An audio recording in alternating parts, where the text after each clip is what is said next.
Welcome to Stacking the Shelves and Showcase Sunday for April 18th. I got a number of books for review. This is actually books for the last 2 weeks. And I apologize, I'm a little backlit. We kind of redid our office, and now my desk is in like a different spot. So some of the books I got for review, I got The Girl from the Well from NetGalley by Rin Chupeco. This has got a creepy cover and a creepy name. It is supposed to be kind of a creepy book. It's supposed to be a retelling of a Japanese ghost story about a girl who can see ghosts, or a girl who is a ghost who tries to stop murders, called Ghost Girl. It's supposed to be creepy. It's young adult.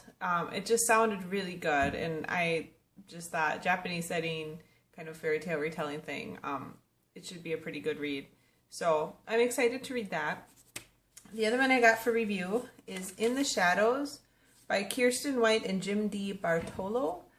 This one has been I actually started reading this, and it's done in an interesting way. It's like part told in pictures. So there's like a story being told just with pictures, no words, and then a story being told by Kirsten White. And so the two alternate, and they're telling kind of different stories. And I'm not far enough along in the book yet to see how they're all going to like come together.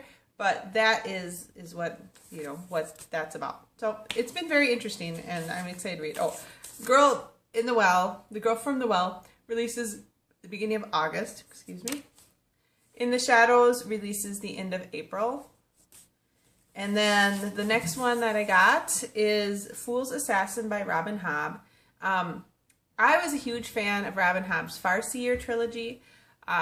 I wasn't as big of a fan of like her Live Ship Traders series, although I read it, it was okay. And then some of her other series that have come, after that.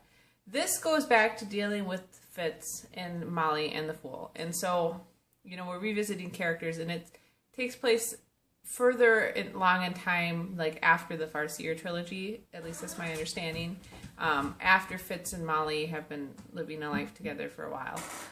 So I'm very curious to see how this is, and I hope it's better than some of her more recent stuff has been. I haven't really been a fan of some of her recent stuff, so hopefully this will be a good read.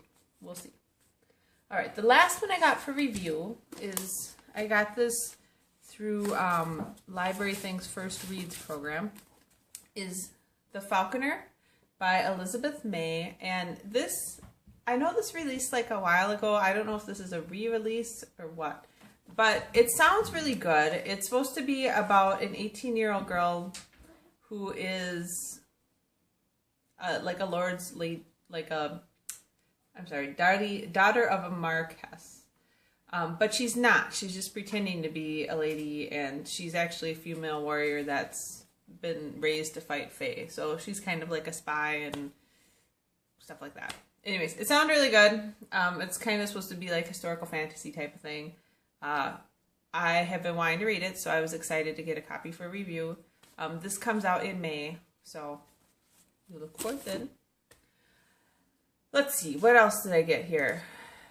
I'm looking at my computer, sorry. So I did buy one book this week. I bought the final book in the Last Apprentice series by Joseph Delaney. I've been a huge fan of this series. It is a great, like, middle grade historical fantasy / horror type of novel.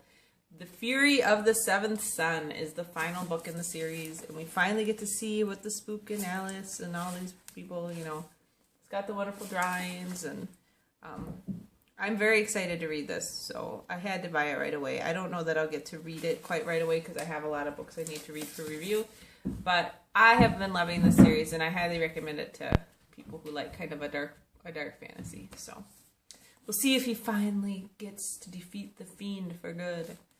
All right, then I did swap one book through paperback swap this week, and that is The Perks of Being a Wallflower by Stephen, I'm going to kill this name, Chbosky. I haven't had this book on my wish list forever. I've heard excellent things about this book. I guess it was released as a motion picture, which, okay, this is actually a UK edition of the book, but whatever. So that's why I finally got my wish granted. So hopefully it's a good book. It's a contemporary fiction, young adult type book. So I think it'll be fun to read. The final book I got from the library, and that's Stone Cold by Devin Monk. This is the second book in a Broken Magic duology. So last I heard, there's only going to be 2 books in this series, and this is a spin-off series from the Allie Beckstrom Urban Fantasy series. It features Shane and Tarek, and I really like Shane and Tarek. Shame and Tarek. I really like Shame and Tarek. I think they're excellent characters. I know that a lot of people have complained about Shame because he's obnoxious and selfish and melodramatic, but that's kind of his character. So, you know, if you don't like Shame, don't read this duology. I really like the first book in the series, and I'm excited to read Stone Cold. I just think it's very interesting to watch Shame struggle with his death magic and Tarek struggle with his life magic, and all of them working in a world now where the magic has been, you know, mended so they can't really use it very well. So that's what I got this week. You know, okay, normal Minnesota weather update. I don't know if you can see on the deck, there's like snow again. We seriously got a foot of snow. It was like 70, and then we got a foot of snow on Thursday, and now it's supposed to be 70 on Sunday again. So I don't know. It's kind of like weather whiplash or something. Anyways, so that's what I got this week for books. You know, you can count below. I think there's 1, 2, 3, 4, 5, 6, 7 of them total, and that's for the last 2 weeks. I didn't really get much last week, so decided not to do a posting. I hope that you guys have a great week and got some great books to read, and I will talk to you later.